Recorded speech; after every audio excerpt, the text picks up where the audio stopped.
Welcome to the Lindsay and Tony podcast, where we talk about spirituality, business, and life experiences.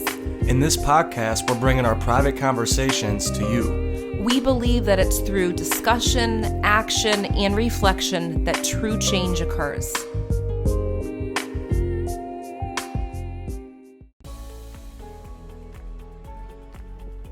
Welcome to episode 189, Cut the Shit with Becc Nelson. Before I get into this episode, I just want to give you a quick update. We are taking people for our psychic medium retreat that's coming up in April. So if you want more info, go to lindsaymarino.com. So now let's get into the show. I want to ask you the question, have you ever felt like you're taking care of everyone else, but you don't always get the same in return?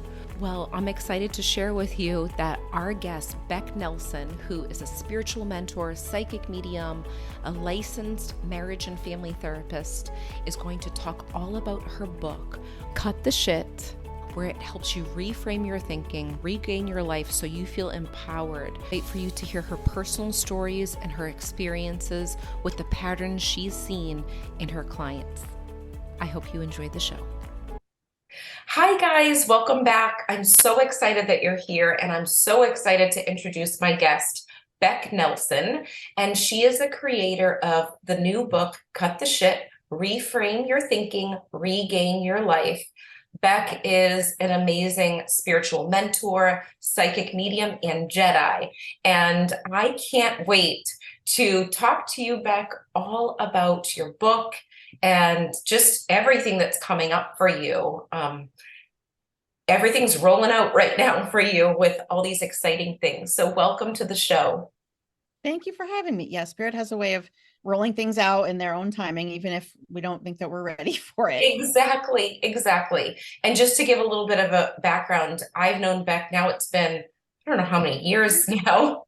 2 years, probably. 2 years. And we've worked together over the years. And I'm just so excited for everything that's coming up. And I just love your book. So I've been telling everyone about your book, and everyone that picks it up is just loves it, can't put it down. So first I'd like to hear if you could tell me a little bit about how the book even started. What made you start writing the book? I've known that I've had a book inside me for a couple of years now. And I would always joke with my clients and say, the book that I'm writing in my head, and we joke about it. But I knew that there was a book in there somewhere.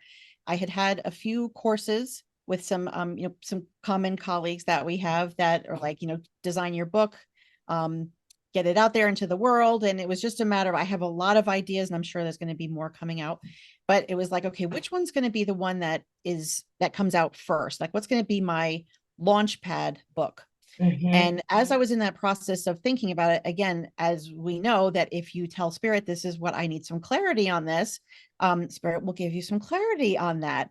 Oh. And so I was in a counseling session, because I'm a licensed therapist. So I was sitting with some of my clients, and I started to notice that after my sessions, I would have people, the people upstairs have decided to do some construction right now.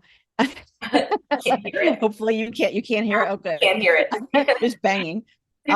So I was in a counseling session, and every time I'm in a session, I started to notice many years ago, 30 years ago, that there are certain patterns that people do of behaviors. And in my head, I would say, oh, yep, they're doing such and such, whichever pattern. So this particular day, it was probably about 1.5 years ago now, I was with some clients, and in my head, I'm like, oh, yep, they're doing the such and such pattern, which I can get into. They became the basis of the book. And I felt this little tap, as we do. And Spirit said, when are you going to write these down?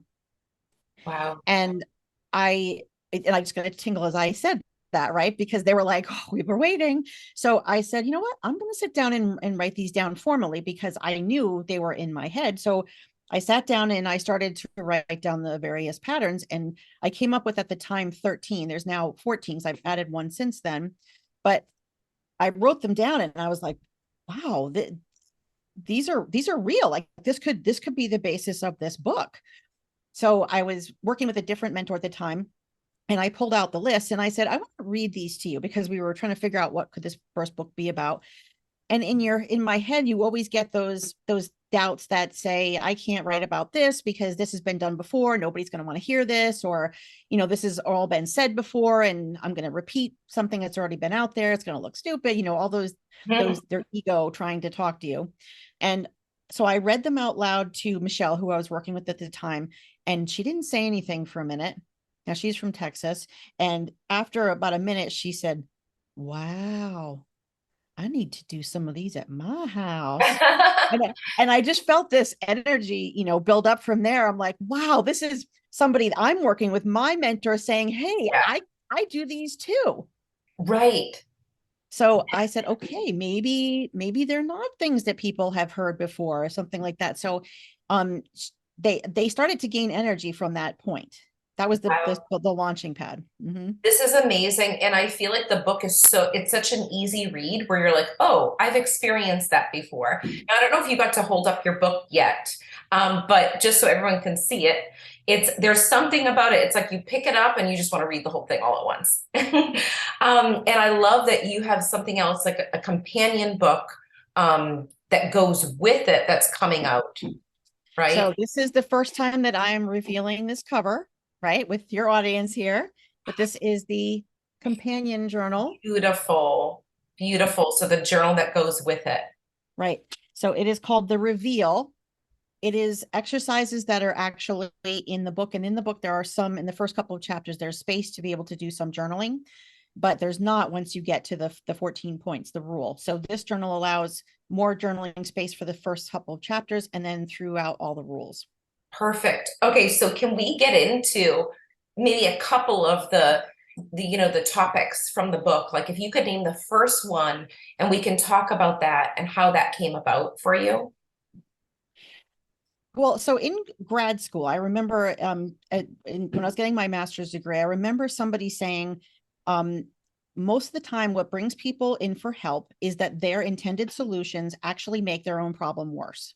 Mhm. So, Oh, right. So I that always stuck with me. So what that means is that we need to figure out what's the presenting issue, like what do you need to change, what do you see as the issue, and what have you done to attempt to try to resolve that issue, wow. right? Because sometimes the biggest problem is what you've intended to do that you think is going to solve your problem, right? So there's a lot of different patterns for ways that people do that. In my book, I focus on the pattern of where I'm going to tell everybody else how they can change or what they need to do differently to make me happy. Yes. And there's you can write a book on several different ways that people can resolve their own issues, right? Yeah. um so my book focuses specifically on, I tell everybody else what they need to do differently so that they can make me happy, and if they would just do that, then everything would be fine. Yeah, I know. Don't we all want that? It's like, okay, if I can move this over here and make them act like that way, then I'll be okay emotionally inside. It's a very common theme too. Right. And the problem with that is that when you do that and you put all of your energy into telling everybody else how they're disappointing you, inevitably they're going to be resentful because they don't, who wants that? Who wants to be told how much, Yeah. I resent you or how much I'm upsetting you? And so they actually are causing a bigger chasm between them and the people that they love. So that's the first issue, is that people don't want to hear that and they get pushed Yeah. away, making this problem bigger. Right. Right. But then the second problem is that you inevitably cannot change somebody else. So you're going to be, you're setting yourself up. You're constantly going to fail Yeah. because other people aren't going to change just because you ask them to. Yes. Yes. This So, is so true. so my book is on that premise of the only person you can really change is yourself. Yeah. You know what? It's making me think about your story because I know your story because we've worked together and I know you get into your story in chapter one. Um, but can you give us a little bit of a background of your story and how this has kind of impacted the book too? Like just a little bit about your childhood and how it made you think differently when you're writing your book. Sure. And this is not a piece that at the time that I wrote the book, my father was alive. So I was thinking and writing very carefully at the time because not only was my father alive, but my grandmother was alive. And those were two people that I did not, that we just don't talk about things, family secrets. So I wrote very carefully at the beginning of the book. And then I kind of, at the end, the last chapter, my father had passed away. So I kind of blasted out that last chapter. But my dad is an alcoholic, was an alcoholic, and he was physically abusive, verbally abusive, and really he had his own demons. So he was not able to share love and be the kind of parent that the kind of father that I saw my other friends having. And of course, you don't realize that as you're growing up until you start to experience that things can be very different. So that was my whole childhood. But in addition to that, I also now know that I was very empathic. So I very much cared about what he was feeling, and I felt very responsible for taking care of him because I could see how much pain he was in. I could see that the things that he was doing was because he was in pain. And so sometimes I'm this child that's like, why doesn't my dad love me, right? These classic daddy issues. But also I could see that he was doing things that were very self-destructive. And that was as I became a therapist, and I could see that. So there were points throughout his life where I felt very responsible for him. So I was taking on a lot of his energy and the energy of the other people in my household, because we were all sort of victims of this, including him, you know. So there was that piece. But then what I was not realizing is that I was also drawing that energy to me, because I was telling the universe, this is my job in life, is that I take care of other people. And Yeah. when you do that, and this is something I really want my readers and the audience to understand, is when you put that out there and you tell the universe, this is who I am, then the universe will draw people to you that have that energy that need to be taken care of. Yes. Oh my gosh, I got goosebumps.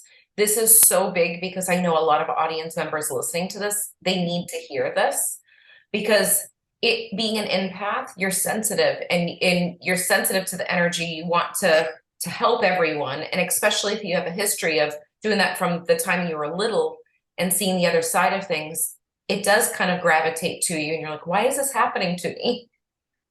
And so then you say that, right? You say, Yes. I'm trying to be a good person. I do all the right things. And this is who I gear my book towards. Other people that are like, how come I feel like I'm doing all the right things? And everybody who's drawn to me are all jerks, or are they all, they take the energy from me, but they don't want to give anything back to me. And why Yeah. does this keep happening? Yes. So you kind of get them to think in a different way, which I don't want to give away the whole book, but what I noticed with the book is how you lay it out in rules. It's so easy to go into the rule. Like the first rule is take your own inventory, and just really getting clear on, what is in front of me, and I think that that's so important. And then it goes to the next rule, and you start to think about these habits that all of us humans have either gone through or we're going through, and how you know that you're not alone just by reading the book. So it's really eye-opening to me. And the other thing that I love about this book is you use stories in it. It's not just a bunch of facts. You're using stories with the information. And that's why I feel like it's so, like, everyone says I couldn't put it down, So this is why it's the good, the reframing through stories, and the situations is so powerful. So I want to ask you, because it's interesting, I forgot about this when we were in sessions together, when we were doing the mastermind, that your dad passed away. Because I think at the beginning, your dad was still alive and your dad passed away. I forget what month it was, if we were still working together. We were August. It was okay. August. So I want to ask you, how freeing did that feel when you got to that last chapter where you could get more off your chest? The interesting thing was that the publisher who was helping me, she was monitoring the chapters and keeping me on track. Yeah. He passed away when I had one more chapter left to write. And obviously when he was sick and he had some strokes and was in the hospital, there was a good 2 months where I probably didn't write anything. And she was being, very patient. And she was saying, okay, I just need that one more last chapter. And it's going to be something that pulls your in and, kind of as this call to action, but also pulls in everything you've already talked about. And I was having such trouble with it. But then in the middle of it, my dad passed away. I was sort of taking a little break from writing it because I was, in my mind, it was not there. And I remember this is something I'm going to probably talk about in a future book, right? But I found some things when I was cleaning out my dad's house that was very traumatic for me, things that I didn't know about. And I remember getting very angry about it. And in that anger, I said, I'm going to put this to good use. So I sat down and wrote that last chapter while I was in that space. And it suddenly became very easy for me to write that, because what I focused on was that energy of my dad got a liver transplant in 2017. He died in 21.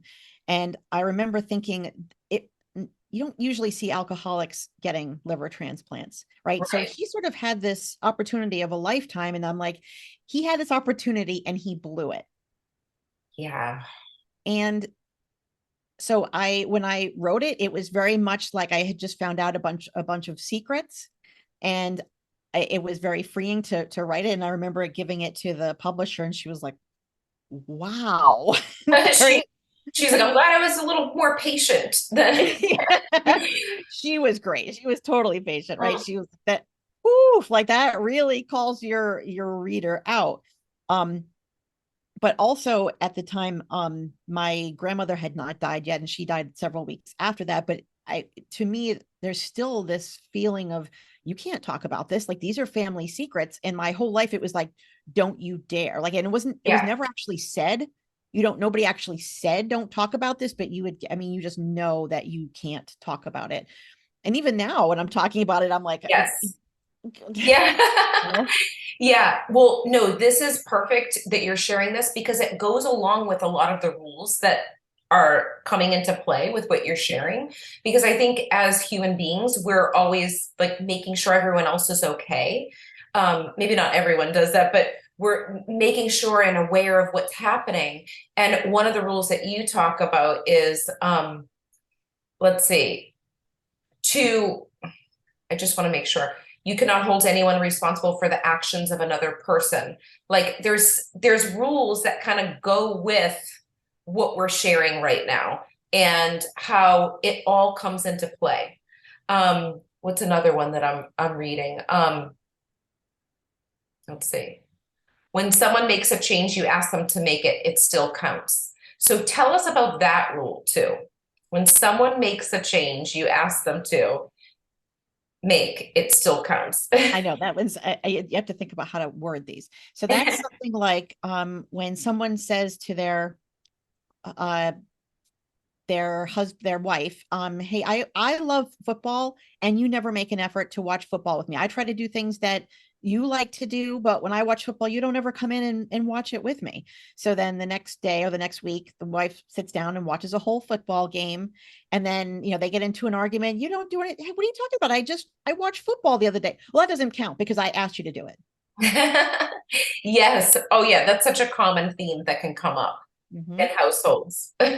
Or, you brought me flowers. Well, I asked you to bring me, I told you I wanted flowers. That doesn't count. You have to do it on your own. And it's like, appreciate the fact that someone made an effort to do that they heard you, instead of focusing on the fact that people think that if I ask you to do it and you do it, that somehow that means it doesn't count, because you should just know. Yes. Yes. And these are things that, it can really stop us in our tracks with all these rules that you have listed out. It can really stop you in your tracks, where it's almost like you're living your life, but there's always going to be triggers around if you let the triggers take place. So with these rules, it's really getting you to reframe what you're thinking, definitely, and then getting that life force back so that you can live your life and you're not constantly feeling like you're on guard. That's what I recognize with the book too.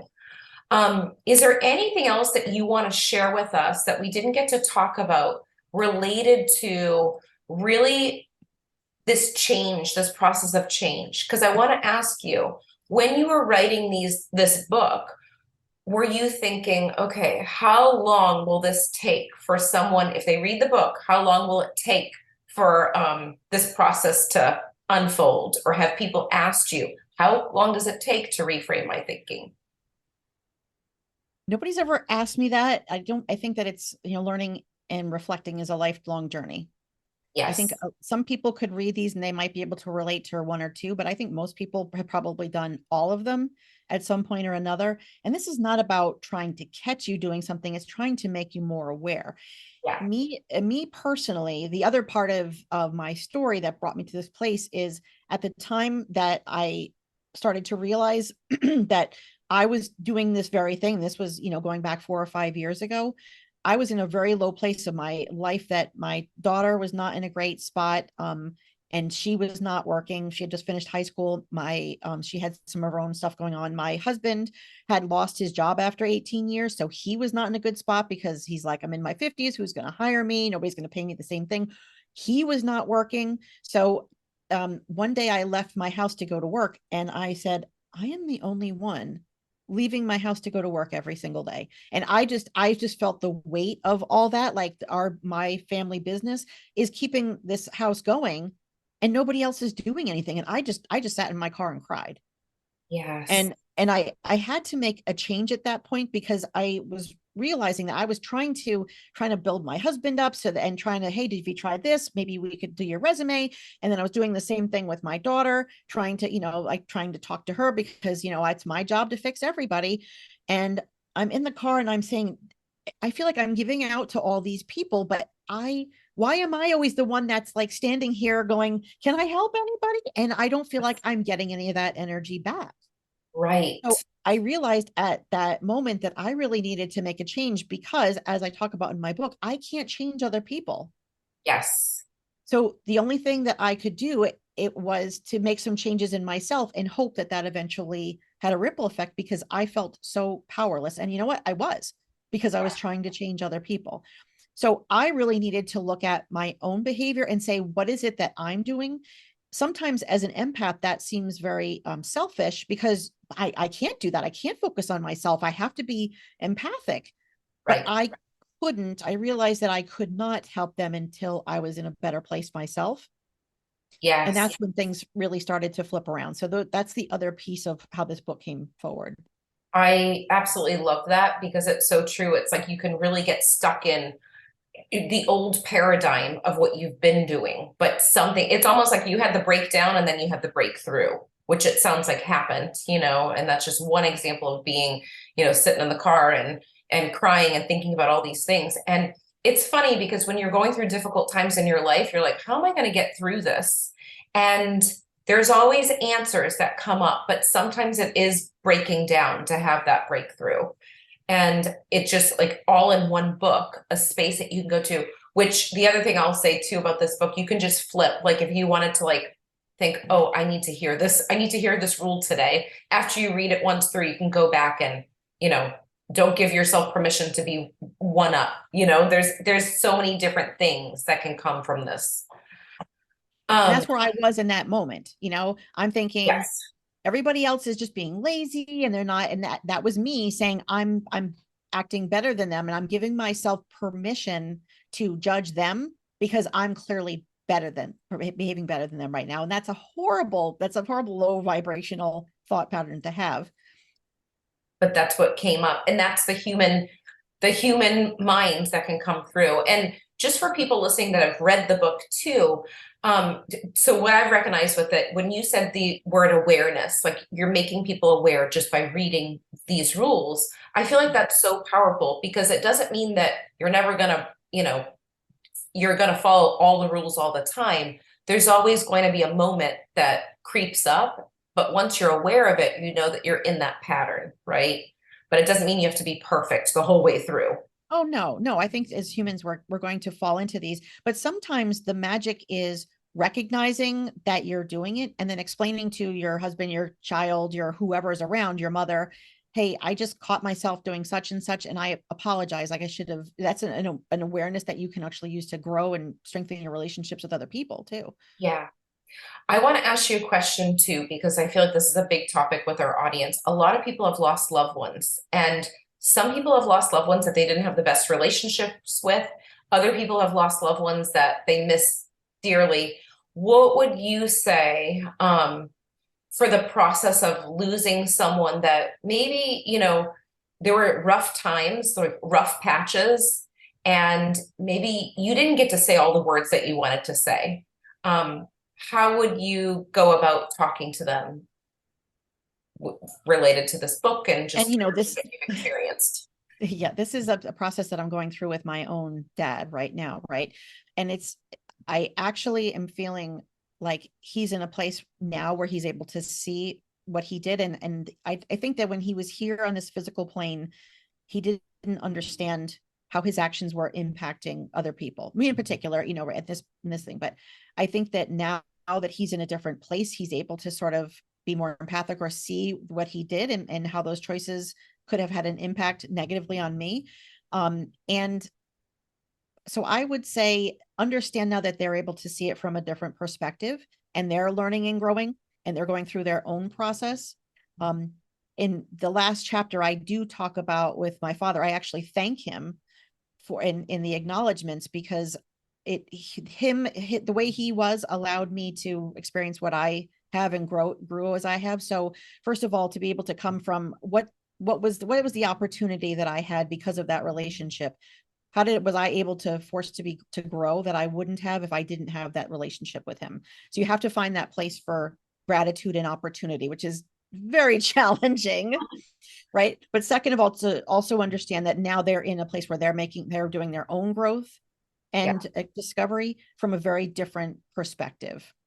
Love that. I totally agree with it. From all the sessions of past loved ones coming through, they're saying they see the bigger picture now and how they've impacted people. So I love hearing it from you too, because you've had different experiences where people can understand, like, okay, she's been through different things and this makes sense. Because there's, like you shared, there's so many different emotions that came up throughout that process. It wasn't like, oh, I forgive him now.